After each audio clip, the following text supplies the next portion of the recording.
Mesdames, Messieurs, merci d'avoir choisi TV Plus pour vous informer. Bonsoir et surtout bienvenue à ce TV Plus Soir dont je vous présente succinctement le sommaire. Dans cette édition d'information, on ira donc dans le 6e arrondissement de la commune de Libreville pour parler de routes, de faits de société au quartier Montalier après plusieurs mouvements d'humeur des populations résidentes donc dans cette partie de la capitale gabonaise. Il faut tout simplement dire que surtout rien n'a été fait pour améliorer donc les conditions de vie des populations y résidentes.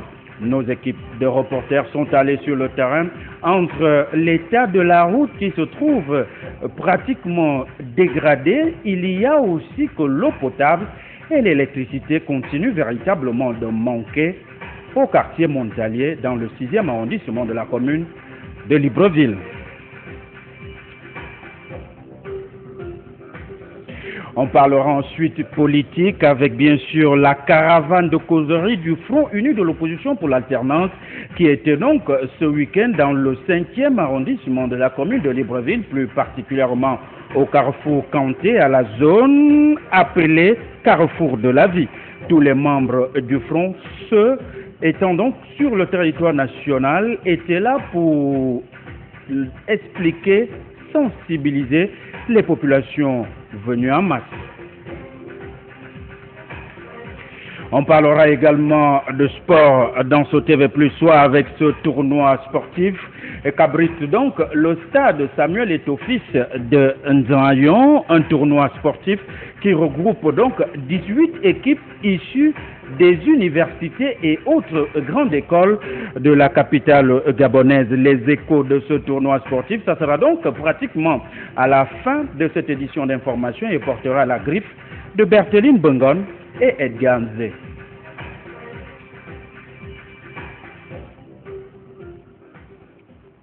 En ouverture de cette édition d'information, on parle de faits de société. On va pratiquement dans le 6e arrondissement de la commune de Libreville, plus particulièrement au quartier Montalier. On se souvient encore de ces grèves à répétition des populations résidentes donc dans cette partie de la capitale. Ces populations revendiquaient donc une route praticable en toute saison.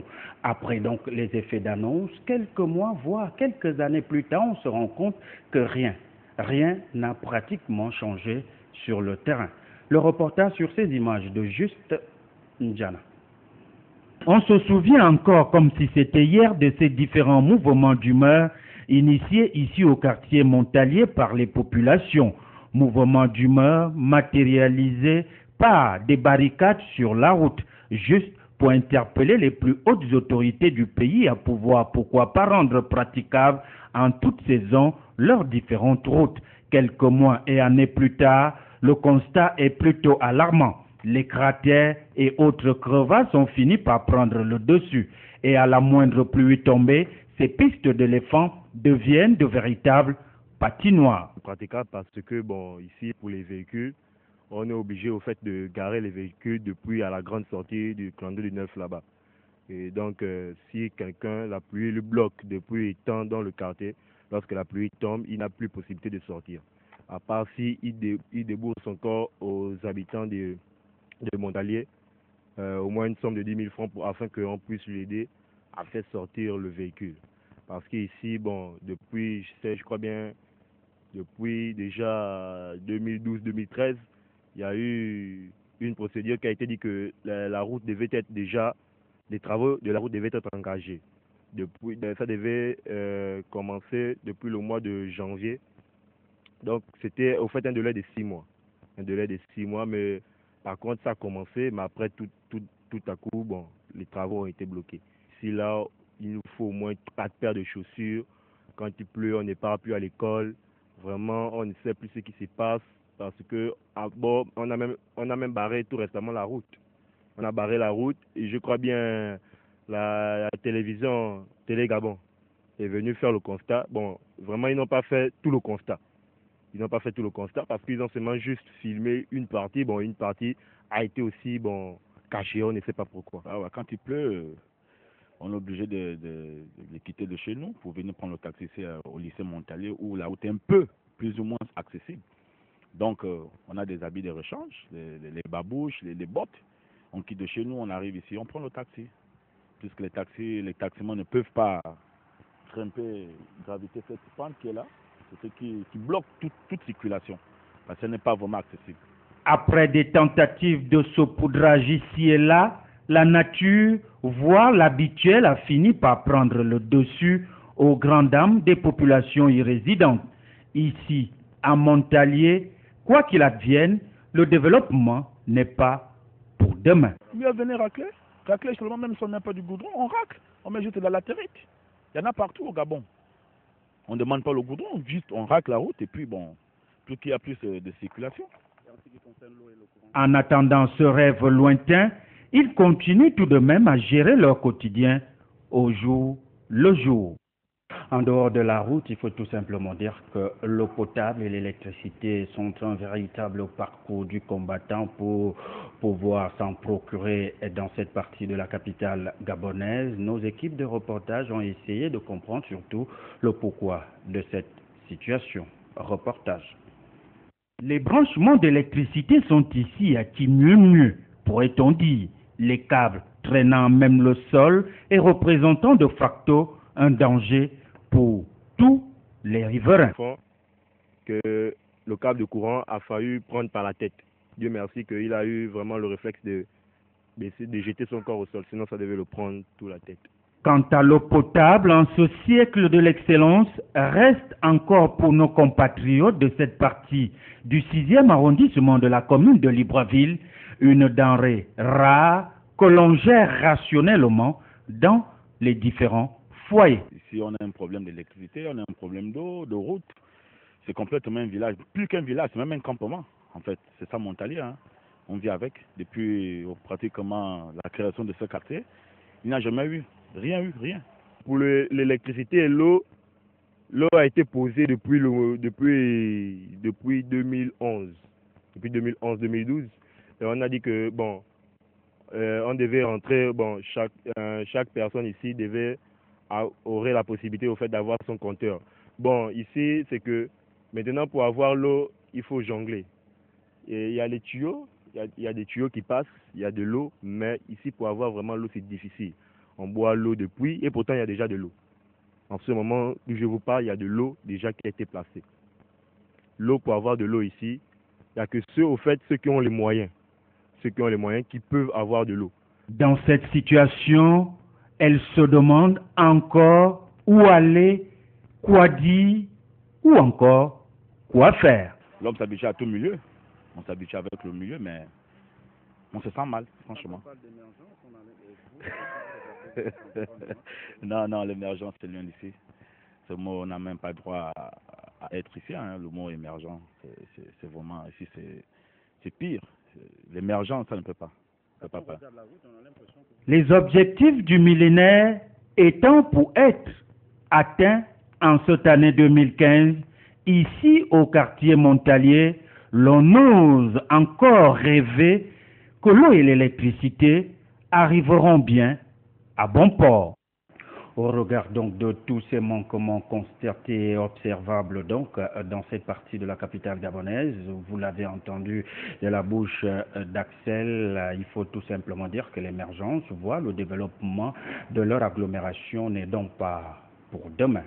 Reportage. Face aux difficultés qui sont les leurs dans leur quotidien de tous les jours, les populations résidentes ici au quartier Montalier dans le 6e arrondissement de la commune de Libreville estiment être de véritables oubliés de la politique de l'émergence. Les véritables oubliés. Vraiment, comme vous le voyez, depuis 2003 que Acélé a essayé de gratter vraiment ces ruelles-là. Mais jusqu'en 2015, aujourd'hui, on ne sait pas si un seul engin est vraiment passé ici à Montalier pour faciliter vraiment la vie des populations. Il y a un problème de courant, il y a un problème de tous les problèmes. Les enfants sont scolarisés au moins à 9 km de l'école. Mais il faut marcher chaque matin, 1, 2, et avec double paire de chaussures. Ça veut dire que vous avez une bonne chaussure que vous allez mettre dès que vous allez arriver au goudron, mais une autre chaussure, celle qui vous permet au moins d'accéder jusqu'au fin goudron. Et les problèmes sont multiples. La santé, l'eau, vraiment inexplicable. On ne sait pas si réellement l'émergence vraiment suit son cours dans le Gabon. Excusez-moi de rire, mais c'est ça la vie. La vie appartient à toutes les couches sociales.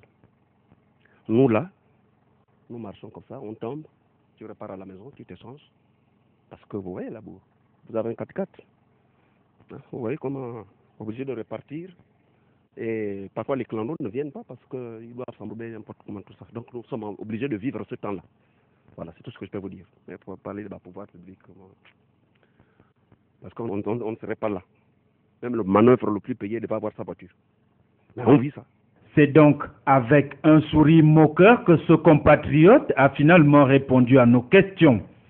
Sans toutefois le savoir, ces populations continuent, hélas, encore d'attendre. Ben, émergent même, c'est trop loin. Est-ce que nous sommes déjà même en voie d'émergence ou comment? Je ne sais pas.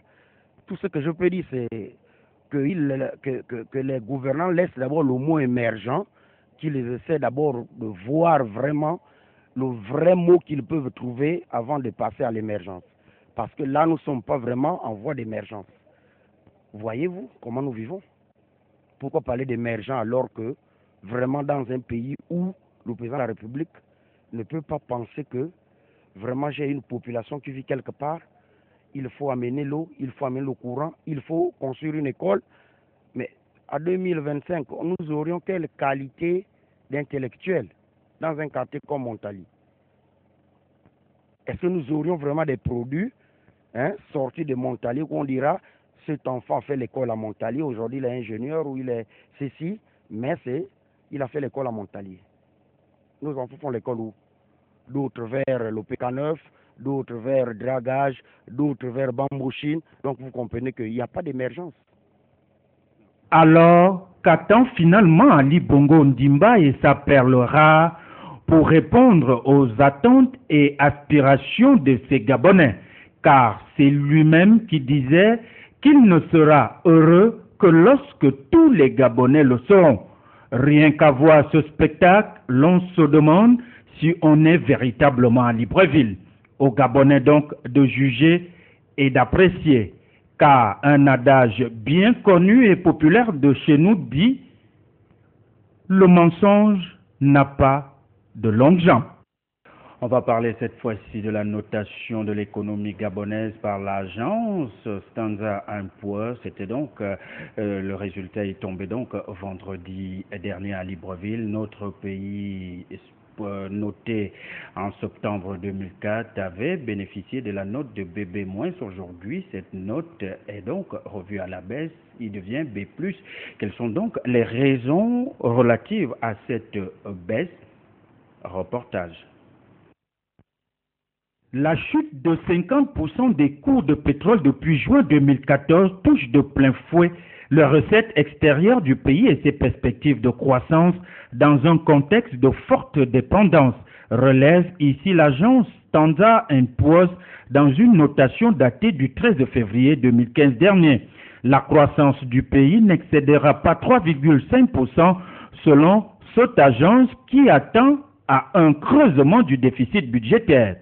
Lors de sa dernière révision en septembre 2014 dernier, l'agence s'attendait à un cours de pétrole évoluant sur un support supérieur aux $100, 105 exactement en 2015 et $99 sur la période de 2015 à 2018.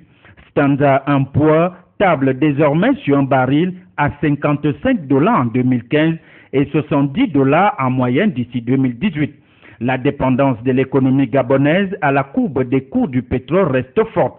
L'or noir représente donc 50% de ses revenus et 80% de ses exportations. Le ralentissement de l'économie gabonaise s'explique aussi par la baisse 5% de la production du pétrole qui s'inscrit dans une longue tendance.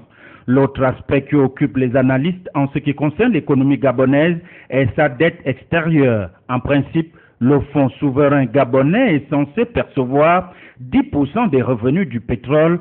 Entre autres recettes, en 2014, le fonds a reçu moins de 200 milliards de nos francs CFA, soit 2% du budget du pays. En outre, les recettes fiscales du pays n'excèdent pas 10%.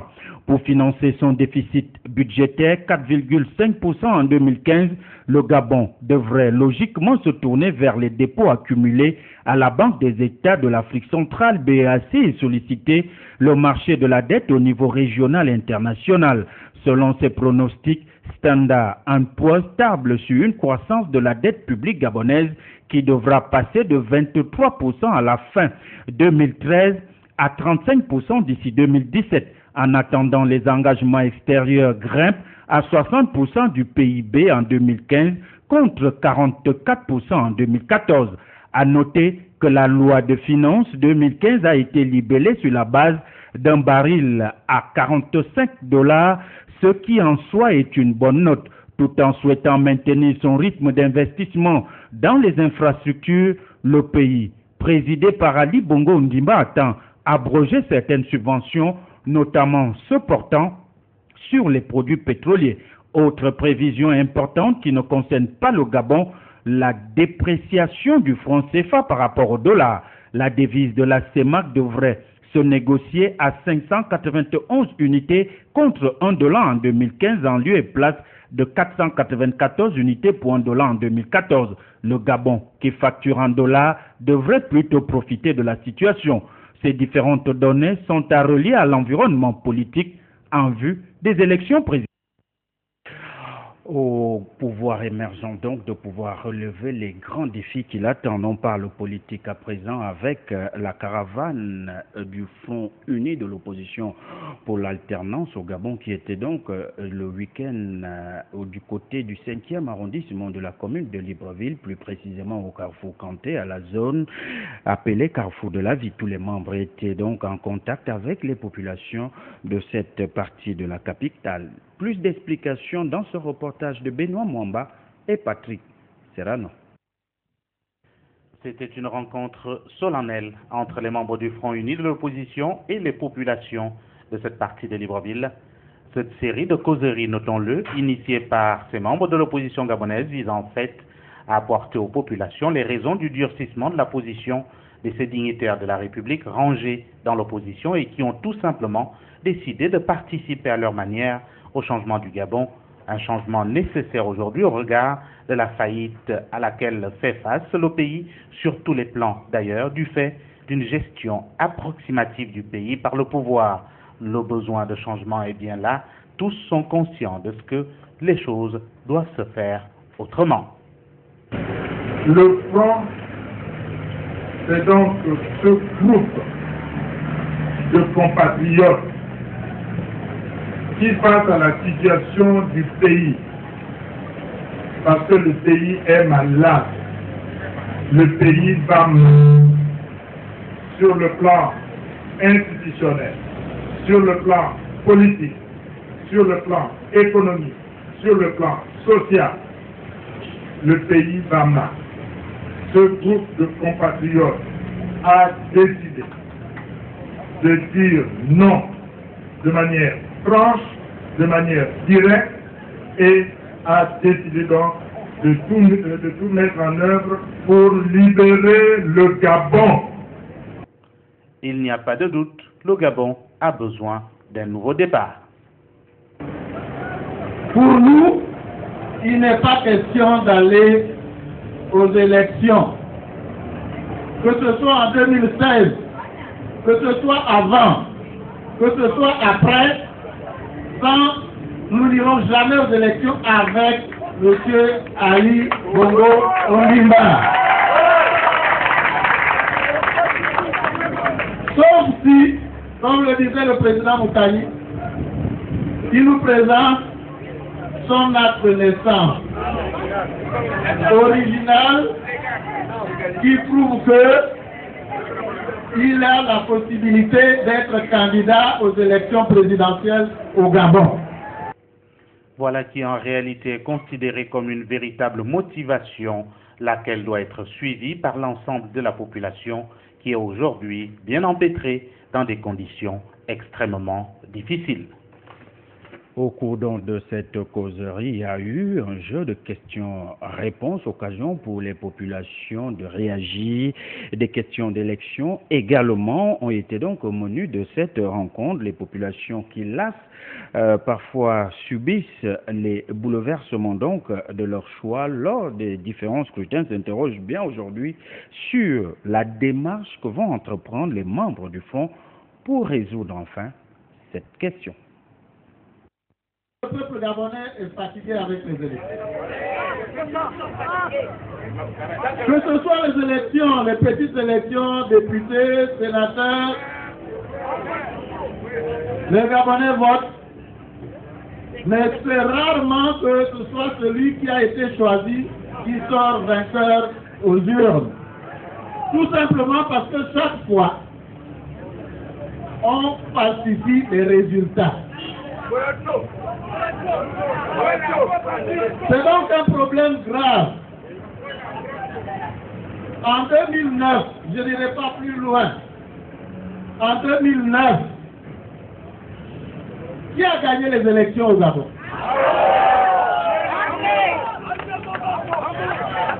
Tous les Gabonais savent que c'est André Baobab qui a gagné les élections en 2009.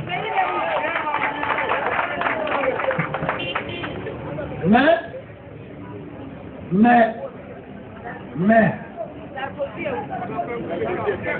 c'est pour cela que je vais vous poser, avant que vous ne continuez à poser des questions, je vais vous poser quelques questions. Parce que c'est vous qui votez. Nous tous on vote. Mais les votes de quelques membres qui sont membres du Front ici ne suffit pas pour gagner une élection. Ce qui permet de gagner une élection, c'est le vote des populations. Donc c'est vous qui votez. Alors je vais vous poser quelques questions. La première, vous avez déjà répondu, mais je la répète. Est-ce qu'on ira aux prochaines élections présidentielles avec M. Ali Bongo Ondimba?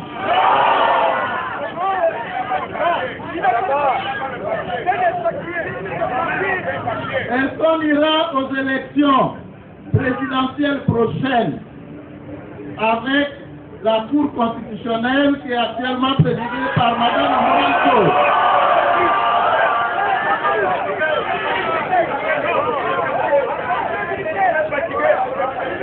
Est-ce qu'on ira aux prochaines élections présidentielles avec la Commission nationale électorale permanente présidée par M.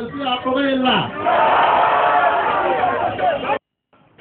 Il faut tout simplement dire qu'au menu également de cette causerie, on a parlé de l'illégalité et finalement de la filiation aussi du chef de l'exécutif, Ali Ben Bongo. Il en a été question, les populations qui ont effectivement été au fait des plaintes déposées contre ce dernier ont voulu savoir de quoi il en retourne.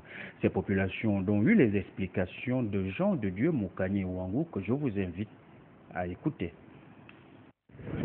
Les différentes procédures engagées par le Corps d'opposition sur l'alternance pour arrêter l'imposture.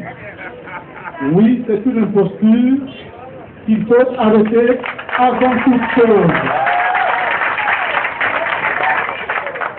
Le Gabon est une république sérieuse qui ne peut pas s'accommoder de l'imposture. C'est pour cette raison que, avant 2016, toute affaire cessante, on doit arrêter l'imposture, mettre l'imposteur de côté pour que les citoyens honnêtes et libres puissent effectivement concourir à l'expression du suffrage.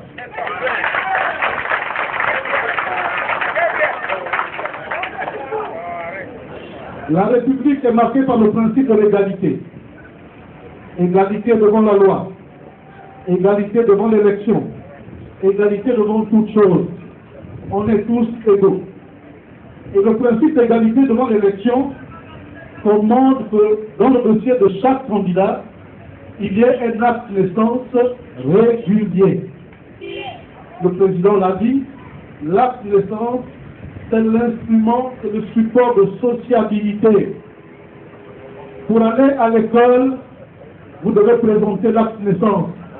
C'est cela qui fait que vous devenez socialement intégré à votre école. Pour pouvoir entrer dans la vie active et bien sûr solliciter un emploi, vous devez constituer un dossier avec un acte de naissance. C'est cela qui vous intègre dans la société. Pour aller à l'élection, il faut présenter un acte de naissance. En 2009, il y a eu l'élection du président de la République, élection anticipée. Chacun des candidats était tenu tout naturellement, entre autres pièces, de présenter un acte de naissance. Il se trouve que, de tous les candidats, un seul a présenté un acte de naissance particulièrement curieux. On parle religion à présent avec bien sûr la poursuite donc des journées de recollection initiées par l'Église catholique et apostolique romaine, particulièrement la paroisse de Saint-Pierre qui se poursuivent donc rendez-vous qui se veut faire sortir la femme de la marginalisation. On serait tout de même tenté de se demander si la femme elle-même ne s'auto-marginalise pas. Bertheline Bengon. Tu ne seras plus appelée la délaissée, mais tu seras ma préférée. C'est le thème, rappelons-le, des journées de recollection des femmes catholiques. Cette initiative voudrait permettre à la femme de sortir de sa condition de marginalisation dans laquelle la société l'a enfermée. Mais dans le même temps, la femme n'est-elle pas elle-même responsable de ces conditions de femme marginalisée? S'il est vrai que notre société africaine a relégué à la femme les tâches qui consistent donc à prendre soin de la famille, à s'occuper des enfants, à procréer, il n'en demeure pas moins qu'en réalité, Dieu, depuis le livre de la Genèse, a fait de la femme l'aide de l'homme et non pas l'esclave de l'homme. Alors, nous sommes rentrés plus dans un phénomène sociétaire que dans une réalité spirituelle. Mais il est aussi trop facile donc d'incriminer les hommes, d'incriminer donc la société. Je crois que tout simplement la femme elle-même a démissionné. Aujourd'hui, la femme voudrait se prendre en main, se revaloriser, toute chose qui est bel et bien possible, du moins quand la volonté y est. La femme est la seule créature de Dieu à qui Dieu donne la capacité donc d'enfanter, donc d'être procréatrice, de donner la vie. Donc à ce titre-là déjà, la femme a une place importante dans le cœur de Dieu et devrait avoir une place importante dans le cœur des hommes. Toujours avec un programme aussi alléchant, ces journées de recollection sont prévues s'achever ce 22 février par une messe en la paroisse Saint-Pierre de Libreville à 18h30. On parle toujours religion avec ce dimanche, donc 22 février 2015, qui marque le premier dimanche du temps de Carême. 4 jours déjà que les fidèles catholiques ont donc démarré ce mois de piété, occasion pour les différents responsables de l'Église catholique d'adresser un message important et précis à l'endroit de ces fidèles. Je vous invite à suivre ce message. Depuis mercredi, le 18, l'Église est entrée dans une étape de sa vie, à savoir le carême qui prépare les chrétiens à la fête de Pâques. Et le carême dure 40 jours. 40 jours, ça nous rappelle d'abord les 40 ans que le peuple a eu à vivre dans le désert. Ce peuple-là qui est sorti de l'esclavage en Égypte. Ça nous fait penser aussi aux 40 jours que le prophète Élie a eu à passer lorsqu'il fouillait, la méchanceté de la reine Jézabel. Et ça nous fait penser aussi aux 40 jours que Jésus-Christ lui-même a eu à passer dans le désert.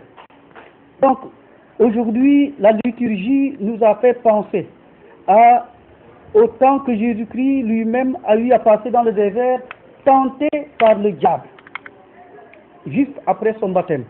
Ce que nous pouvons donc retenir, c'est que les chrétiens doivent prendre conscience que par le baptême qu'ils ont reçu, ils ne sont pas à l'abri des tentations. Les tentations seront là jusqu'à la fin du monde. Mais ce qui est beaucoup plus important, c'est de prendre conscience que si le Christ Jésus lui-même est devenu un être humain comme lui, il peut vaincre les tentations en se fixant fermement sur la parole de Dieu. On reste toujours avec le père Lucio Sagna de la paroisse Saint-Michel de Nkembo avec une interrogation précise. Existe-t-il véritablement une méthodologie adressée donc à l'ensemble des fidèles pour réussir le jeûne ou le carême? Réponse. Ce qui est beaucoup plus important, c'est l'effort à fournir. Dieu ne regarde pas le succès, il regarde l'effort à fournir. Pendant ce temps de carême, l'Église normalement propose 3 chemins, à savoir le jeûne, le partage et la prière. Ce que les pères de l'Église considèrent comme un oiseau. La prière est certainement le corps, le jeûne et le partage sont les ailes qui puissent permettre à l'oiseau de prendre l'envol. Mais ce qui est beaucoup plus important, c'est la prière. Parce que l'homme qui prie, et Jésus-Christ lui-même nous l'a montré, l'homme qui prie, ce n'est pas celui-là qui s'accroche fermement, qui se recroqueville sur lui-même, ce n'est pas celui-là qui s'accroche à ses convictions, c'est celui-là qui est docile à la volonté de Dieu.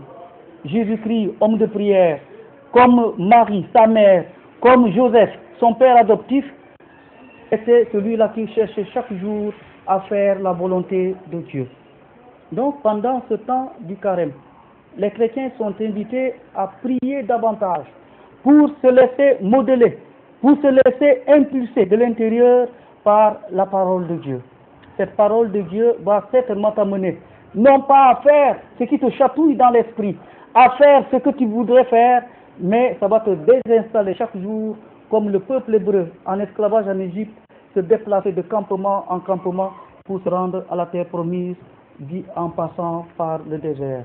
Donc pendant ce temps du carême, nous invitons les chrétiens à ne pas se recroqueviller, à ne pas se retourner sur eux-mêmes. Nous les invitons à ne pas avoir peur de s'ouvrir à Dieu et en s'ouvrant à Dieu, de s'ouvrir aux autres. Le temps du carême est ce temps où on s'entraîne à l'amour. Et l'amour, ce n'est pas quelque chose qu'on mijote dans l'esprit, l'amour est au contact avec l'autre. On parle sport à présent, on va cette fois-ci au stade Samuel Eto'o-Fils de Nzanyon, un stade qui prête donc ses installations depuis ce week-end à un tournoi réservé à 18 équipes issues donc des universités et grandes écoles du Gabon.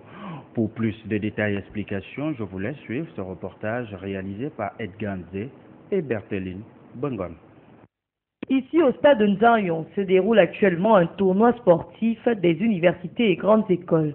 Dans sa 2e édition, c'est le champion en titre qu'est l'Institut de gestion qui se démarque une fois de plus. Aujourd'hui, vous constatez encore que l'Institut de gestion, qui est le champion d'année dernière, est encore en train de mener d'un score de 7-0. C'est pour dire que c'est un tournoi qui s'annonce bien. Et déjà l'année dernière, nous avons commencé avec 8 équipes. Aujourd'hui, nous en avons 16. Donc, comme nous avons l'habitude de dire, c'est une Coupe d'Afrique des grandes écoles. Parce que 16 établissements qui participent, c'est une Coupe d'Afrique. La direction des œuvres universitaires qui se veut accompagner les étudiants des universités et grandes écoles dans son épanouissement n'a pas manqué de rehausser cette activité par sa présence. Aujourd'hui, samedi 21, nous sommes dans le cadre de la cérémonie de lancement de ces activités pour l'année 2015 avec ce match de football opposant l'Institut de sciences de gestion et l'école de management du Gabon. Nous sommes très heureux parce que c'est une organisation d'étudiants. C'est une organisation totalement faite par des étudiants et nous sommes heureux d'accompagner l'étudiant lorsqu'il agit positivement. Dans le même temps, notons que les organisateurs envisagent d'énicher des talents lors de cette compétition pour d'autres internationales, si possible. Il y a ce tournoi-là, mais il y a aussi surtout la Fédération gabonaise du sport universitaire qui est désormais en marche. Et nous allons donc de toutes ces compétitions-là sortir les meilleurs athlètes qui vont former dans toutes les disciplines possibles, peut-être bien participer aux universales, puisqu'il y a la Fédération du sport universitaire mondial organise des compétitions à l'endroit des pays membres. Donc nous pourrions peut-être faire participer nos athlètes. Plus qu'à souhaiter bon vent à cette compétition prévue s'achever le 13 juin prochain. Et également bonne chance donc à toutes les 18 équipes. Votre traditionnelle page éphéméride qui va arriver dans quelques instants seulement. D'abord la pensée de l'esprit qui est donc de Eugène Labiche qui dit, je cite, « Avant d'obliger un homme, assurez-vous bien d'abord que cet homme n'est pas un imbécile. » Le proverbe du jour, avec une massue, on n'attrape pas d'oiseau. On n'oublie pas que demain, on sera donc le lundi 23 février 2015.